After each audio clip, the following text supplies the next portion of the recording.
Good afternoon. This is Helen Alten, the director of the Haines and Skagway Museum, and I'm bringing you our fifth history tidbit, which is on medical care in the Chilkat Valley.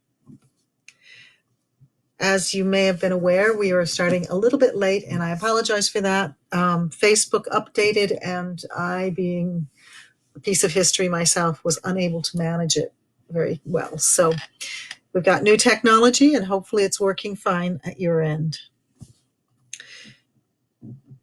We're going to start with the earliest medical information we have on the Chilkat Valley. So medical care in the Chilkat Valley fluctuated from era to era. Pre-contact, we had Chilkat families that possessed knowledge of plants and were medically self-sufficient. This was the time of, and here I'm showing sort of some of these eras, the time of the shamans, the time of the fort and the nurses, and then after the fort closed, the hygiene. And we'll do a little bit on coming up to the modern era.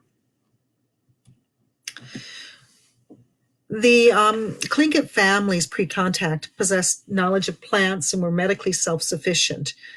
Aches and pains were attributed to supernatural spirits, and they used a shaman or spirit doctor who was called in when household remedies failed.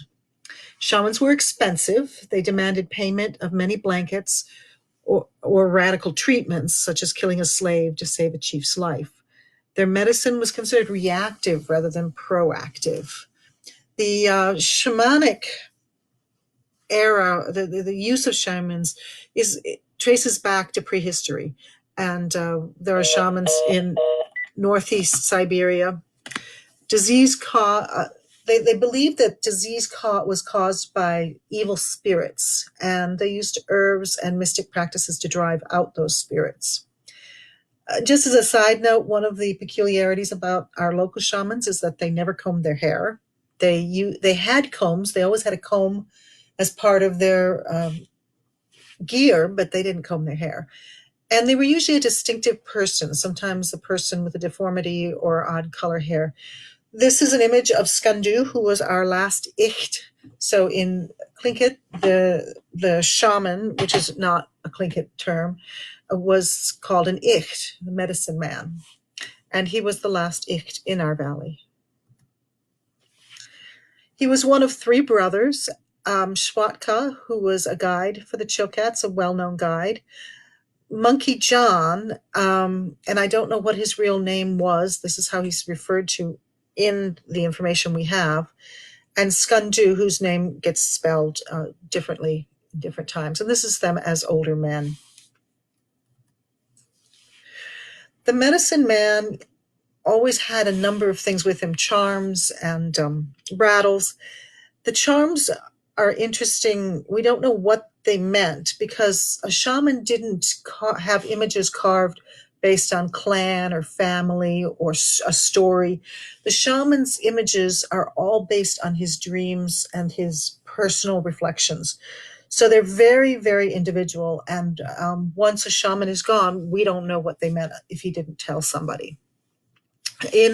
On the left is an image from our collection of charms in the 1920s, all strung together. And on the right are some actual charms that we have in the collection.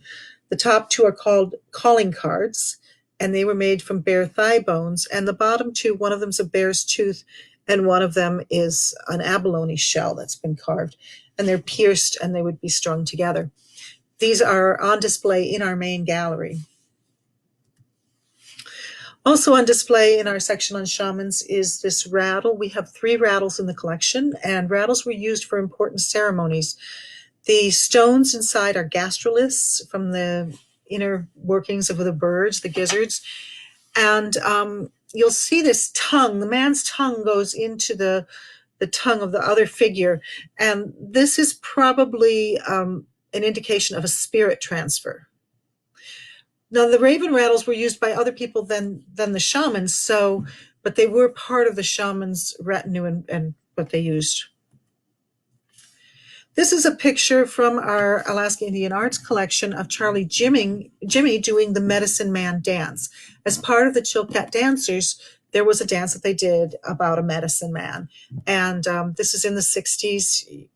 You can date it partly by the very high skirt that the young woman is wearing. But this is not an actual shaman doing a shamanic ritual. It's a dance about a shaman. The shaman influence, I mean, they were very strong and very influential. But in the 1830s, in the late 1830s, the Russians forced the population of Tlinkits in Sitka to get vaccinated, to get a smallpox vaccine. They also did it in Kodiak. And the shamans were saying, no, this is not something you should be doing. Avoid this at all costs. You know, this concept of being stuck with a needle and vaccinated was a pretty odd one. And then in 1835 to 1840, during those 5 years, this smallpox epidemic went throughout Alaska. And I've talked about that in a previous history talk. It killed about 1/4 to 2/3 of the people, depending what village we're talking. And the survivors were very damaged, scarred, easy prey to secondary infections. The smallpox epidemic hit Sitka between 1835 and 1837. And the people who had been vaccinated survived well. This vaccination was very effective, whereas the shaman was unable to drive out the evil spirits, was unable to help people, and really was ineffective. The next thing that kind of made the shaman's influence wane was the coming here of the Willards, the missionaries, and they actively disliked the Icht, the shamans, and they write quite a bit about how bad they thought these people were. In 1894, our last shaman, Skandu, caused the death of Ches Okuk, and I'm not sure I pronounced her name correctly. And what happened was, in March of 1894, Skandu suspected Ches Okuk of being a witch and causing the death of a man. Skandu directed that she be bound for 10 days without food and water, which caused her death. Her family complained to U.S. authorities, which would have been unheard of a few decades earlier. Skandu was tried, found guilty of murder, and sent to San Quentin. It was nearly 10 years before he returned to a rapidly changing Alaska. By the time he returned,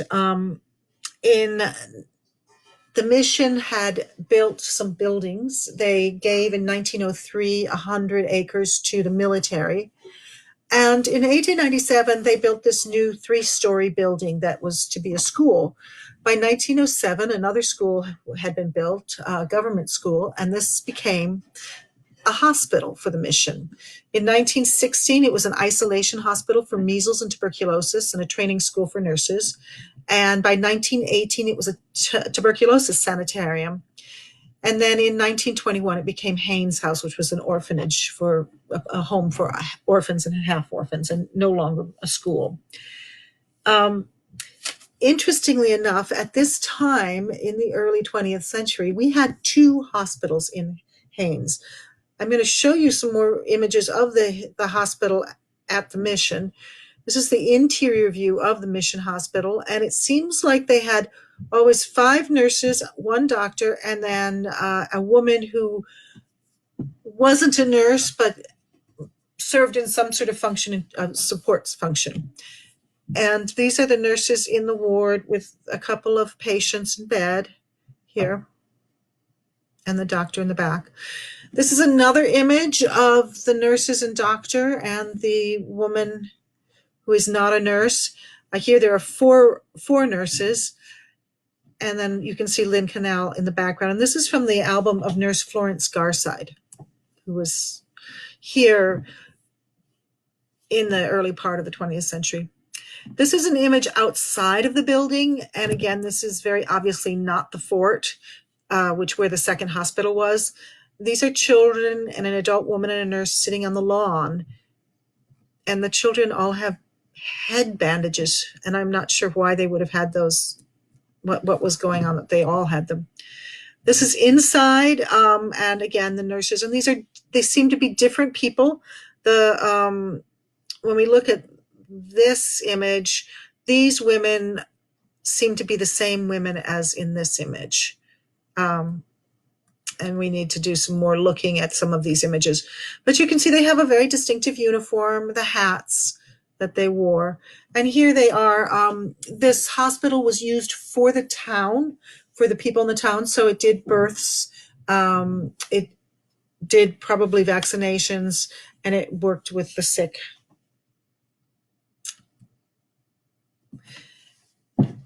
This is an example that we have from the collection of some of the remedies that were used, and we just thought this was an interesting one. The ingredients are 6 fluid ounces of white pine and tar, mentholated, 5% alcohol, 3 minims of chloroform to the ounce, and it contains no opiates, and it was prepared for Dr. L. Pryor, MD, Haines, Alaska. It's not a decoction I would want to take, but at the time, obviously, it was one that they felt was effective. There were also a number of snake oil remedies, the things that you would buy from a catalog, and we've seen a number of those came to town as well. The second hospital was the one that we think of more commonly, was the military hospital at Fort Seward, and it is now the Alaska Indian Arts Building. By 1905, the newly finished Fort Seward included a military hospital, and it's, according to our information, it served everyone. And I think when the mission hospital stopped being a hospital, it definitely was the only place in town to, and so they started giving, people were born in the military hospital. Chinese cannery workers, Tlinkits, gold miners, civilians, missionaries, and military personnel were all served at the hospital.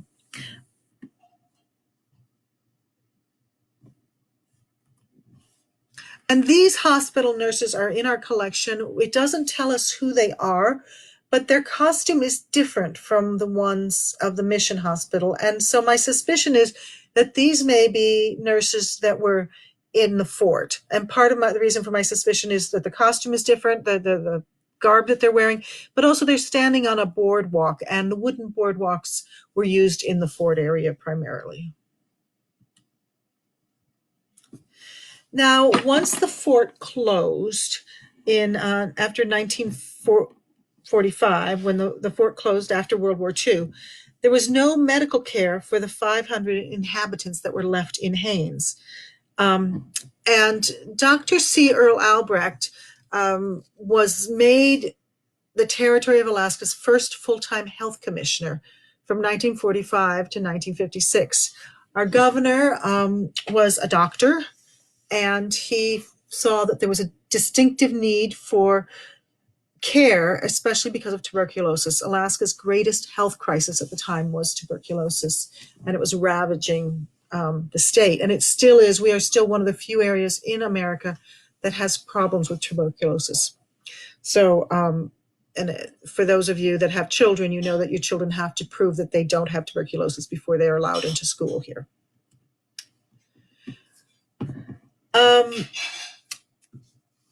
There was an annual boat known as the Hygiene. And so what he decided is that for rural communities, he needed to get medicine to the rural communities. And the coastal villagers had 2 floating clinics. One of them was the MV Health, which served the northern coast, and one was the MS Hygiene that served the Southeast Alaska coast.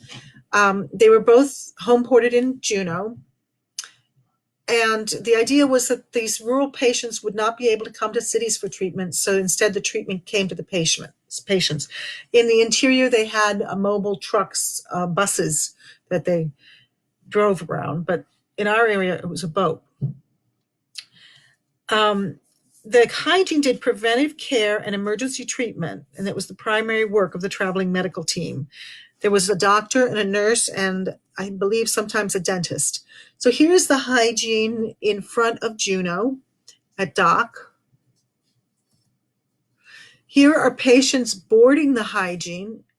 And we have a really nice film in our collection of Haines, of the Hygiene in Haines, and people from Haines boarding it. And you can recognize faces, in particular Carl Heinmiller, who has a patch over his eye, is seen in that movie. And here they would line up and get their information. People who were served by the hygiene remember getting x-rays because of tuberculosis, they were x-raying people to check for them.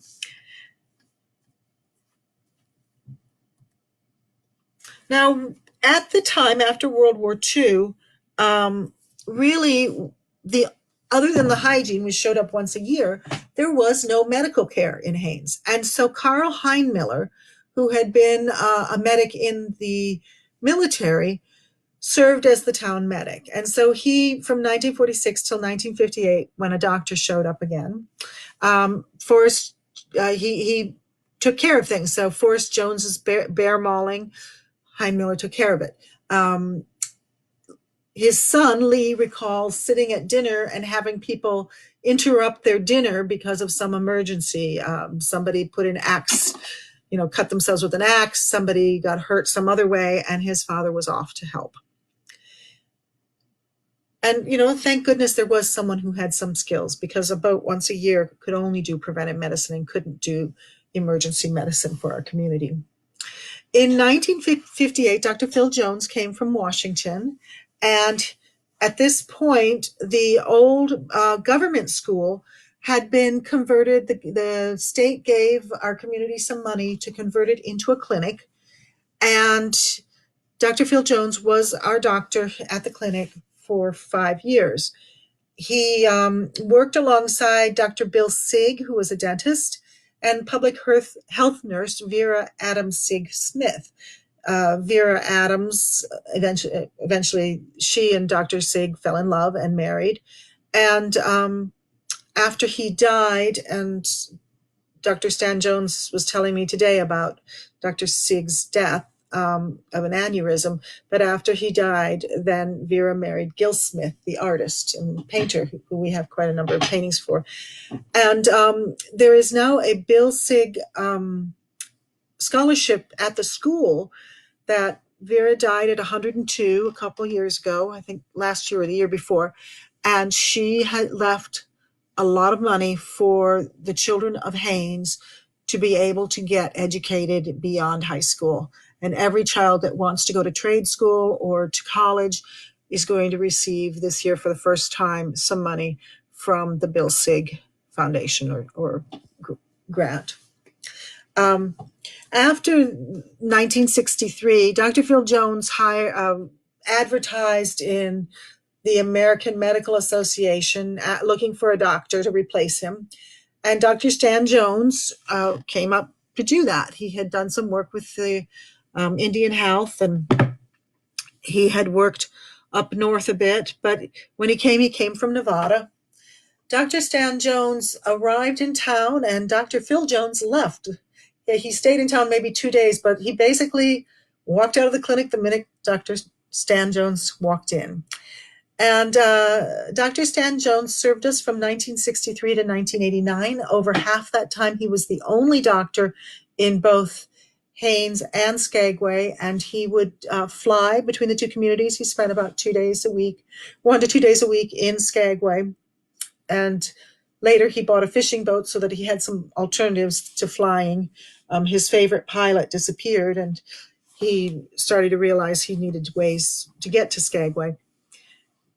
So this is the government school, the Bureau of Indian Affairs school, that replaced the mission school, and then it in turn was replaced in 1949 and became the town clinic. And many of us will remember that this is where the Chilkat Valley preschool was up until a couple years ago. And that the building is now empty and I think going to be up for sale. Dr. Stan Jones built a health clinic in 1970 for the town of Haines, and he built it on mission land. The health clinic is the clinic we still use. It's the clinic that Search has. He put in 2 basically emergency room beds. He had a room that had 2 hospital beds in it so that people could overnight. He had a number of people who gave birth in this hospital, in this clinic. and also critical care things that had to be watched if someone had a heart attack or if someone was in bad shape. Dr. Jones would also go to people's houses. He was telling me, when he was telling me about Bill Sig, he spent the night at his house, and then he took him to Juneau on the ferry, and then he put him on an Alaska Airlines plane and went down to Seattle with him and was there through the operation that he did not recover from. But he basically walked through the whole thing with Virus and helped her out at the time. For 26 and a half years, he served our community as the only doctor. After he closed his practice, the community formed a nonprofit corporation to run the clinic. And this was not successful. It didn't work out. So after a few years, Search took over the clinic, and Search continues to serve us today. And Search produced a very nice book called Gumboot Determination, which is about the story of the Southeast Alaska Regional Health Consortium. And we are in it. Search operates throughout Southeast, not just in Haines. There are some good books that we have in our library at the Sheldon Museum. I'm not sure how many of you are aware that we are not only a museum, but we're also an archives and a historical library. And so we have a number of excellent books and archives materials about medicine in our area.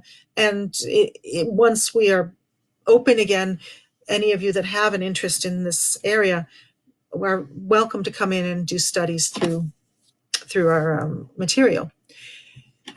Now, for the children, we've got some terms here that you can use: shaman, icht, amulet, raven rattle, smallpox, tuberculosis, clinic, the hygiene, and hospital.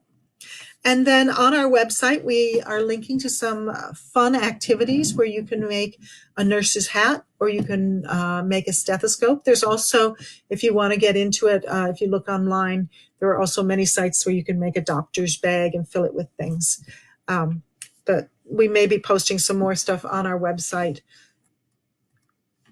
I would like to give special thanks to Dr. Stan Jones, who talked to me about his time as the only doctor in Haines and Skagway, to Lee Heinmiller, who told me wonderful stories about his father being interrupted at dinner to attend a wounded man, and to Cynthia Jones, who we all know as CJ, who recalled the accurate names of Vera Smith and recommended other people for me to talk to. So this is the end of our 5th History Tidbit. I hope you enjoyed it, and I look forward to talking to you next Wednesday, because on Friday we have a guest speaker, Anjali Grantham from the Alaska State Museum. Will be talking about women and the vote in Alaska, and she has just finished creating an exhibit about women and the vote in Alaska and Alaska suffragettes. And that exhibit will, when we reopen, hopefully be in our galleries. It was supposed to open on Friday, but until we're open again to the public, no one's going to be able to see it. Thank you, and have a good rest of your day.